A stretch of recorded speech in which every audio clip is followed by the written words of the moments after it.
top level casters for it to be a pure meritocracy, if that makes sense. I think we're all so good at our jobs in different ways, and different people like different people. I think if you were going to go pure meritocracy and say only the best play-by-play gets it every year, I'd probably give that to Flowers like 4 out of 5 times. I think like in terms of general appeal, Flowers is probably the best play-by-play. I think there's some things he does poorly, some things he does well, obviously, right? There's a lot of things he does well. But I think he has the widest reach with his style of casting. It's never like again, like we're talking like the minute, at most 5% differences. So I mean, I benefit from it being given to people because of location or because of other factors, right? But I don't think it's unfair to say that any one of those four is going to give you a world's final caliber cast. And I think, I don't know, like there's always this weird thing where it's like, should Flowers just get it every year? I think it's better to have variance, but I can also understand the argument that you just give it to the best person. Whether the best person is the best person purely based on their casting is a different debate, right? Uh, Obviously, like on the international level, this is not your first rodeo, doing this in the grand finals. And of course, you had your past experiences in MSI in 2022, 2023, and even like one might say far back into 2019 with Rift Rivals and stuff. Still, Sure. I yeah, don't think I'd classify Risk Rivals at the same level, but I get you. still like returning back to this kind of point, but obviously much bigger scale. What do you feel like has been the takeaways from like those prior two occasions that you kind of put into use for this go around? I think the big thing, like the first MSI I did was COVID years, so that was a really tricky one. And I think Vedi got sick in the middle of game two, so it was just me and Azael casting. So that was it was a weird experience being in the LEC studio and casting that. It didn't really feel like anything different, right? Second MSI, I felt that one of my main weaknesses is trying to put too much into something. So I'll try and come up with a cool like couple of lines statement, and it will flow into the next part of the fight, but then it like crashes against the next part of the fight. Right? I'm trying to do too much in too short a time. So that was my major learning coming into this finals. I think. Also, I just thrive in spaces with crowds. Like that's what I love to do, is to have a big crowd. So I had to like mentally prepare myself for 20,000 people, or like 17. I can't remember exactly the number, but that's a lot of people, and it's a lot of a lot of sound that you have to be really ready for. So yeah, I think the learnings were more just about being comfortable in the space, but I've always been super comfortable in an arena. It's always felt really good ever since like 2019 when I did Athens for the LEC. I believe MSI 2023 was in basically in the UK, right, as well, right? Yeah, it's Copper Box in London. Yeah, and so like, was there like, of course, like, as I said, the scale is much bigger, but did you kind of also have that sense of like familiarity in the sense that like it's in UK, you're covering an international event, and you've been here before? Yeah, it definitely felt relatively similar. I think the big thing for me was the Millennium Dome, which is now the O2 Arena, was built when I was living in the UK. It was this big thing that we're building this like big Millennium Dome, and it's gonna be an exhibition for like all of these different cool things when we get to the year 2000. So that was a surreal experience. Be it like I'd never visited, I'd always wanted to go, and I had all of these childhood memories of being like, "Oh, you really wanted to go here, and now you get to cast here." That was it was a very strange experience. I still don't know if I fully processed it. I'm gonna be honest. It kind of happened, and now I've done it, but I'm just sitting here in the afterglow, I guess. Yeah, like definitely, like it must have given you the sense that, oh my God, I actually did that, like as Yeah, soon I after haven't. you finished it. I don't feel like I've got that. Oh my god, I actually did it yet. And maybe that's like years of getting to this point and being like, okay, I've earned it. I'm there. I'm good enough. Da da da. Maybe I've like conditioned my brain into understanding that yes, I do deserve to be there. So I don't have that shock in the same way that if you win a random game show, maybe you'd have a shock of, oh my god, I've won. This was more of like a gradual progression to, okay, you've earned this. Let's just do your job really well. Um, but maybe it'll come in later. Maybe I'll like. I haven't watched the moments and memories yet. Maybe I'll watch that and be like, "Oh my god, I actually did that." I haven't really had that shock feeling yet. It was obviously it's an honor, right, and a privilege, and I'm very proud to have done it. I just haven't had a big slap me in the face moment. I'm sure it'll happen soon enough. Either you might expect it or you might not even expect it. Maybe it'll come like in a very like simple moment in your daily Yeah. life. We'll see what happens. But talking about the finals itself now, just going into the games, what was your expectation, in terms of just looking at these two teams, BLG T1? T1, of course, basically everybody knows that Worlds is like their playground. They could basically turn up a notch to infinity on that stage, and then BLG finally making it to the finals after missing out on it last year. What you kind of think of just the two teams that were in front of you and how you kind of try to prepare for these two sides? I'll tell you one thing, it's a lot easier to prepare for T1 than it is BLG. Just because they've been around so much longer, right? Like the storyline's kind of already written, especially with it being the same roster. I will say, coming into the tournament, I was on a different broadcast and someone asked me, what's the chance that T1 win Worlds this year? And I was like, it's 3%. At most 3%, because they were so bad, right? Mhm. So working out how to tell the story of T1 but being true to the fact that they shouldn't be in finals in terms of like expectations coming into the tournament was a big challenge. Alongside that, like I think prepping for BLG, I was helped a huge amount by Munch and Dagda. They both gave me a lot of insight into that team, and I felt really well prepped for both teams. Actually, I had a bunch of cool ideas behind like, oh, if Elk pops off, I can say I've got Jalmong Fever. You've got the Midas Touch for Knight. You've got all of these things, right? So um, there were a bunch of I think that's like where my prep lies these days is finding the one liner or the story that will hit 5% of the fans rather than finding the thing that hits 95%. Because the majority of the cast is here, hey, it's World's Finals, they're gonna play games, we're gonna talk about the games. But if you have a diehard Elk fan, or if you have a fan of On, or if you have a fan of anyone, you want to have that thing that you can mention that shows that you have paid attention and you've researched so that they feel like their ideas are heard in the cast, if that makes sense. And as it transpired, with BOG kind of putting out in front 2-1, did you kind of expect that, like, okay, this is over? Yeah, I mean, I was dreading it, I'll be honest, because the first three games were really one-sided stomps. I hadn't got to like I didn't really feel like I'd got to cast much. I like obviously um it was like I was casting the games and I was doing everything I can to make the games enjoyable, which obviously they were because World's Finals and be entertaining. But when it's a stomp, like in each game there was one team fight, and then it was like, cool, they're gonna win the game now. So I was hoping for 5 games. I think everyone is always hoping for 5 games in a World's Finals, apart from the players. Uh, but I was also hoping just for some sort of back and forth, and we started to get that in Game 4, and then obviously that came out in Game 5 as well. Um, I will say from like a giga biased point of view, and this is purely like a business bias point of view, I would have liked BLG to win because I think it would be great for the LPL to have another world champion, right? Especially for like developing regions, not having. I don't mean that the LPL is a developing region. I mean to help develop the region more, right? Mhm. Not having a consistent king makes things more interesting. If T1 win 3 in a row, that's super interesting because T1 have won 3 in a row.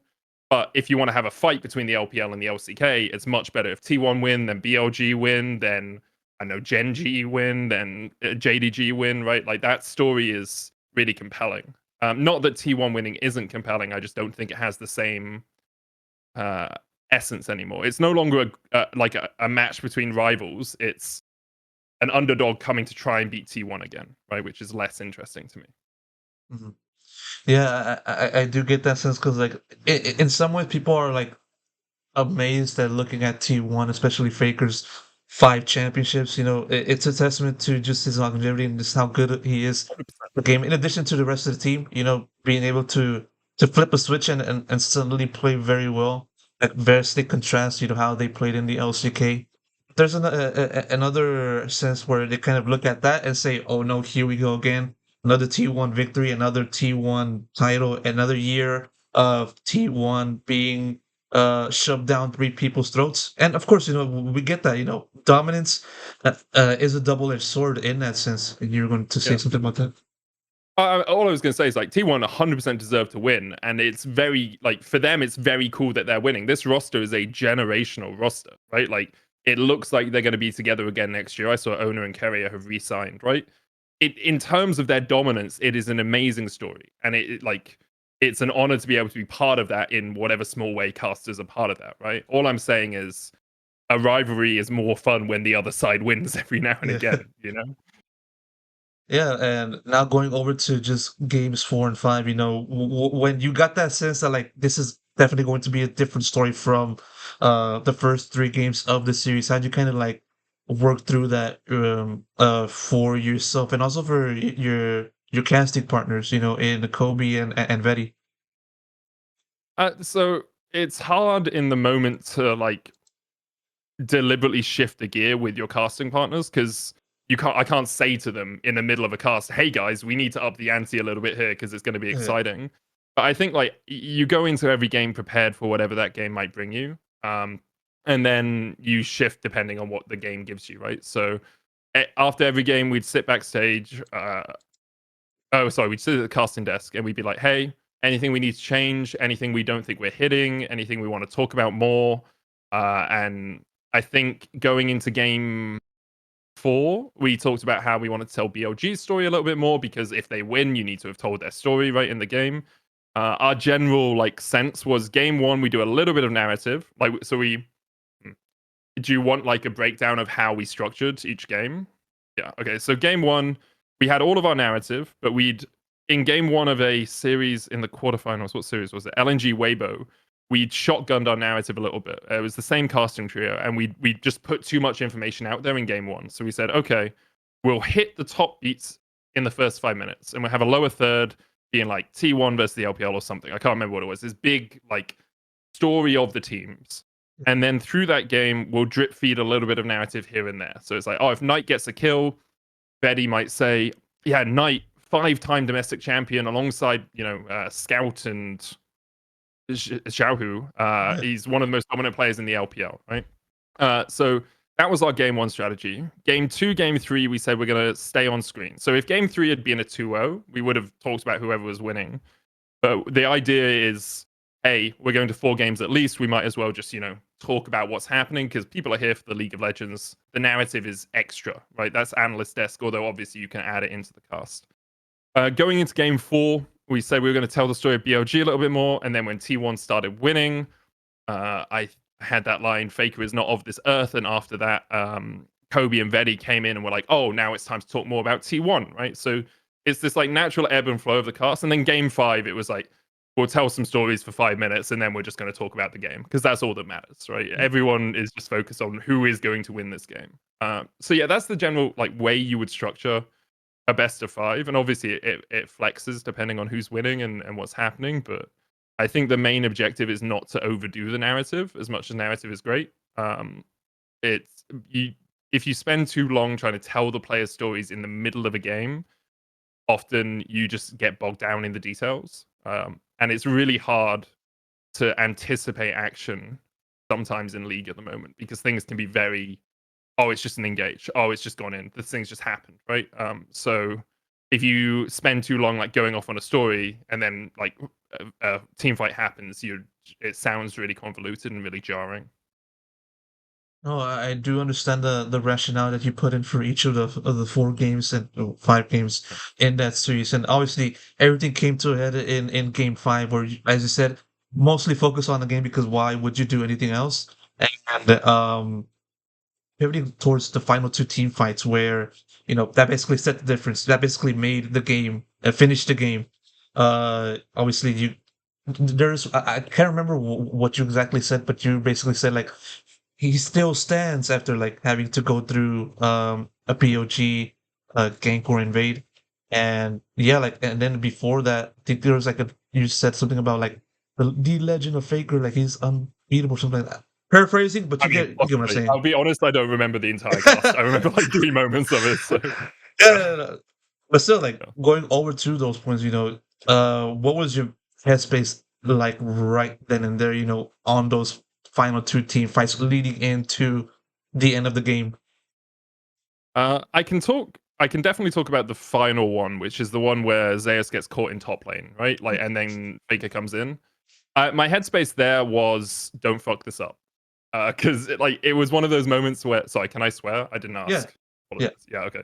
Yeah, don't fuck this up because it's one of those moments where you see the start of the fight, and in my head while I'm talking, I'm thinking this is probably the end of the game, right? If Faker comes in and they get these kills, it's probably the end. So I was like focused on what are the important players and how do I like tell the story of the series in these moments. I got a little muddled in my words. I think I had a line that I'd thought of beforehand, which was "Death has arrived and his name is Faker," and I think it comes across okay in the cast. But it was like it was "Death has arrived and his name is XXX," depending on who did the play, right? So it was one of my Mhm. like semi-prepared lines. I think it came across all right, but then I got a little jumbled because it looked like Faker should die, and then he doesn't quite die.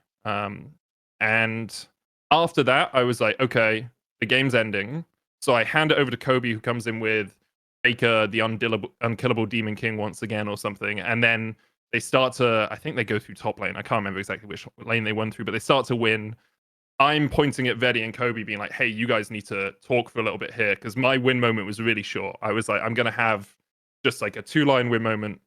And yeah, then I just stole a quote from Faker where he said T1 is the past, the present, and the future, and finished it off with the new era, same empire, which I was actually really happy with that because I think that it showed that it showed to myself that I don't need something long to give a good story, which is we talked about at the start of the interview, right? It's the goal of the year.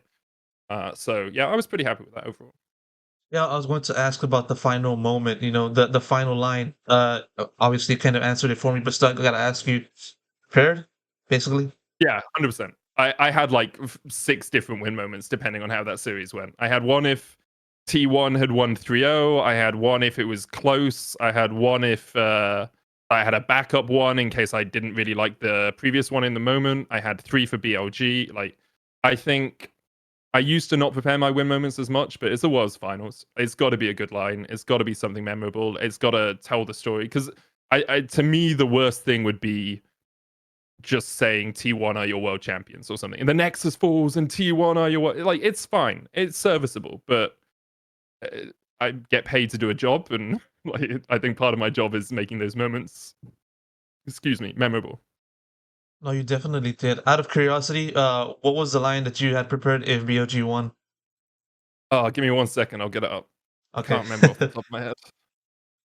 I Because can tell the TE1 301 was an interesting one. Here we are. Finals notes. My 10-page document. The T1 301 was for T1 the best in the world are just bricks to build their throne, which I quite liked. BLG, I had a few, and the New Era Same Empire one, I actually worked between Game 4 and Game 5. And even in Game 5, I had my like computer there and I was typing stuff in. The ideas I had for BLG were Redemption for BLG, Resurrection for the LPL. mm, And then the past and the present are T1s, but the future belongs to BLG was another idea that I had. I hadn't like I I talked to Dracos a little bit about this, and he thinks I work best when I have the theme and a few ideas, and then I put it together closer to the moment, right? So I have like 15 different themes that I wrote down for this series, and then I was like working through thinking about like how I integrate those things into the games. yeah, definitely makes sense on that when you try to like it makes no sense to kind of like make these kinds of lines, when we're like, let's say like not even like a few weeks from the actual finals itself. It's best to like do it once you're like actually like very Yeah. close to the event is there.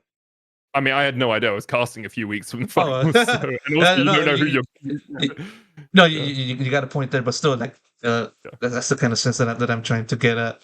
yeah. I get Um, you. yeah, like, and uh, that said, when it comes to kind of reviewing, of course, you said that you haven't really reviewed the finals itself, but like, On in a sense, after as soon after you finished the finals itself, and you kind of trying to wind down and kind of recollect yourself from the glitz and glamour of just being on the broadcast booth, what was your like initial feeling, like mindset, feeling slash mindset after the finals finished up? You know, I what was was your exhausted. headspace? I was shattered. I was so tired. Like adrenaline all that day pumping from like 11 o'clock when we arrived for call time. So I remember my legs went really tingly immediately after the cast. Then I went backstage. I hugged Kobe. I hugged Vedi. I think I hugged like Chroniclo and everyone else that was there. And then I went back to my hotel room and ate pasta and drank a bottle of wine.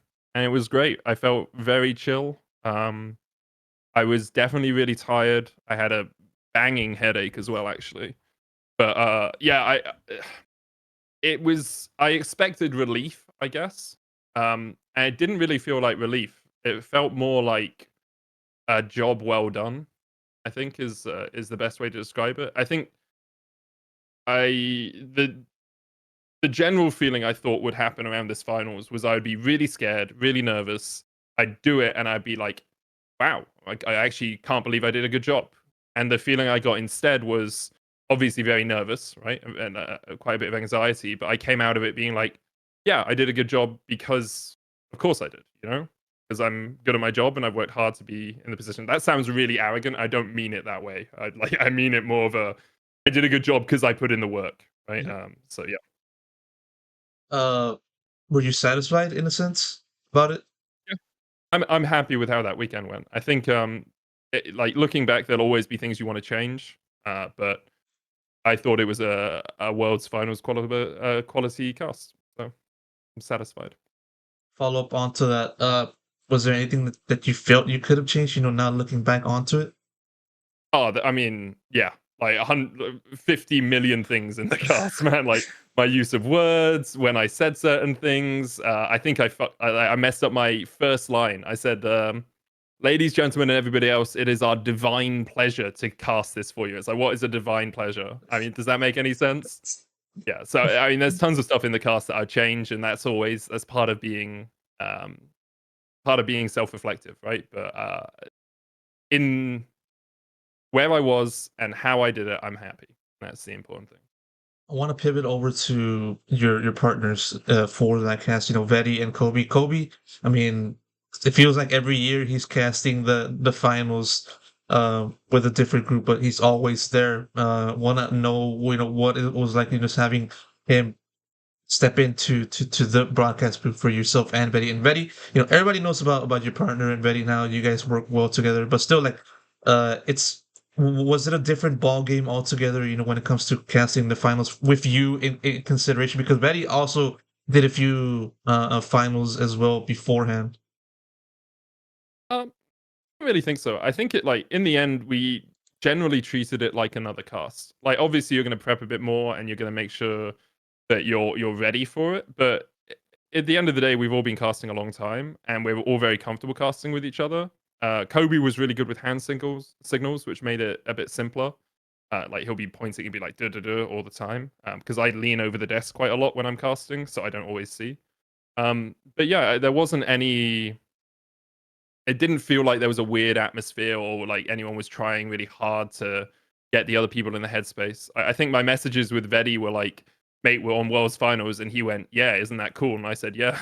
And that was like, beforehand, that's about all we had around it. So, yeah, it didn't feel odd or different in any way to a usual cast.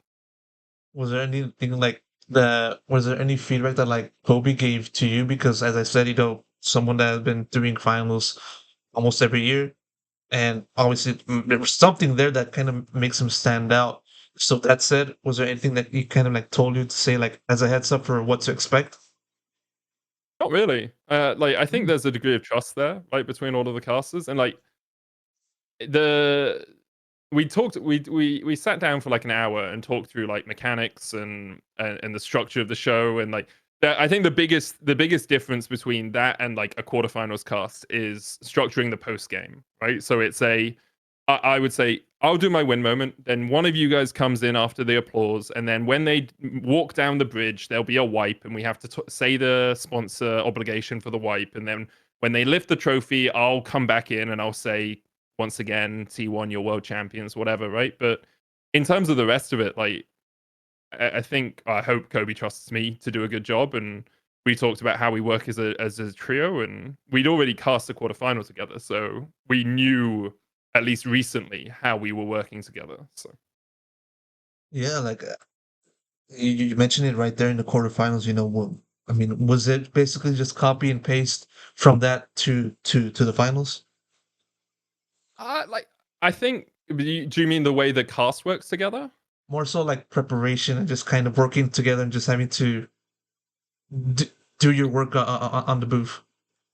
Yeah, it's mostly the same, right? Like we all do our own notes beforehand and such in terms of like team prep, and then we met together the day before and we chatted through things and we did a rehearsal together, and then we just did the cast. It didn't feel like a big deal apart from the fact that we were in the O2 arena and it was a world's final cast. Does that make sense? Like nothing Yeah. changed around it. It was just adding stuff onto an already established trio.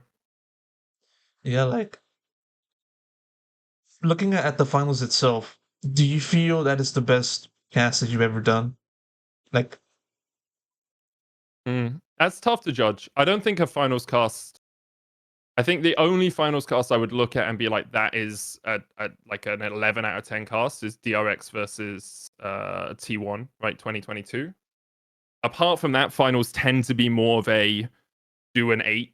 Like, make sure you hit an 8. Like, anything less than an 8 is unacceptable for a finals cast. I would say, like, for me, that was a 9.5 out of 10. I still the cast I remember most fondly. Well, there's two of them. There's G2 versus Fnatic 2019 summer Athens, because that was one of the best finals we've ever seen in Europe, and that was when I felt that I'd like proven in Europe that I was a really good caster. And then G2 T1 MSI this year, I was really happy with as well. The 5 game one, not the yeah, 3 game one. 'Cause that one was slightly more disappointing.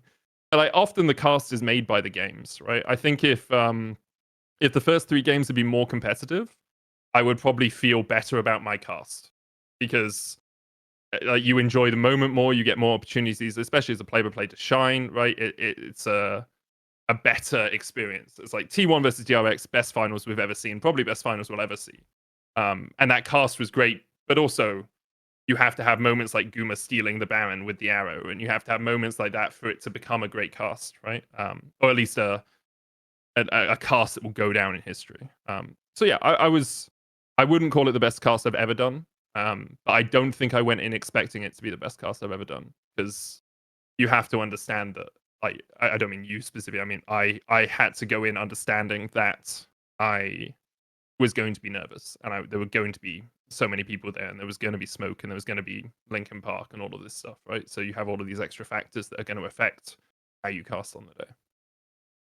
yeah, but it was eventually performance that you showed on uh in the dome that kind of gives me a sense that like you did your best and you did it as best as you could, and basically up to the same standard that you've shown over the years, from the start even to the very present. So for that, I give my applause for you on that, and yeah, for sure. And that said, kind of rewinding back onto just kind of how you're taking in that achievement to and how that will kind of carry forward for you for next year. Uh as you now move over to 2025 and you kind of try to put up the same amount of success for you, what do you feel is your biggest like aim slash goals for 2025? Oh god, I don't really have any yet. I'm gonna be honest. Mhm. Like, I'm 99% sure I won't cast the World Finals. Right? Partly, I think it's has it been announced where it is? I don't want to leak. I'm pretty sure it's been announced. Do you know? I'm not sure. I'm gonna I can't I'm gonna say. check quickly now before I say anything.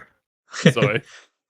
LOL Worlds is held in China. Yeah, so partly because it's in China, but also like I've just cast a world final. And it's rare that you get to cast a couple in a row, unless, as you say, you're Kobe or you're a great color caster, right? Um, MSI is in Canada, which would be fun if I got to cast MSI final. But I also think like Flowers hasn't cast a final in 2 years. So I wouldn't be surprised if Flowers cast that final, right? Because 2023 was Atlas, 2023 MSI was me. Yeah, so it's 2022 the last time Flowers cast a final, right? So I think Flowers will get that. First international competition, I don't really know what's going on with that. And it isn't like prestigious. It would be cool to cast again. Like I love casting. I love casting good League of Legends. But I think success next year looks more for me like finding passion and joy in the LEC. And it was something I've worked on for a while that Peter Drury, who's this football commentator, talks about is in every game, there are fans who are passionate about that team. And it's your job as a caster to be passionate about that team as well, right? Oh, my cat is attacking me, sorry. Oh, So good. I think my goal is to have every week of the LEC feel meaningful in the same way that I would like be prepared for a Worlds final or something. It's obviously it's not the same level as a Worlds final, and finding that balance is the tricky thing, right? Where I want people to know I'm like I'm invested, I'm engaged with these teams, but if I go Baker is forever in the middle of a G2 like a Rogue versus Koi game or whatever, right? That it doesn't have the same space there. So yeah, I think success next year for me is mostly going to be defined by outside of League of Legends stuff. I'm getting married. I'd like to get fit again. I want to do more scuba diving. Sometimes I want to be really good at my job, but I am pretty good at my job.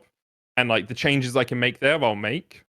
But I don't think I see success like as my metric from casting next year, if that makes sense. I had a conversation with a commentator in Valorant. I'm not sure if you're familiar with Bren. Uh, Yep. and he kind of mentioned about how he measures success, and success to him is just kind of looking at his own self-improvement. Sure, if Mhm. if certain accolades like appearing in the finals, like for champions, um, comes his way, which ultimately it did, he wouldn't really focus on just that as being the main Yeah. achievement for him. He would look at the journey that he took to get to that Mhm. point. The improvement, to having to work with his partner Sideshow, and having to just kind of go from point A to point B in the most successful of ways, pun Yeah. intended. I I think a lot of people view goals as the metric by which to judge if you're doing things right, right? And I've achieved all the goals I ever had to cut in casting League of Legends, right? I cast MSI, I cast Worlds, cast European Finals. I'm basically done.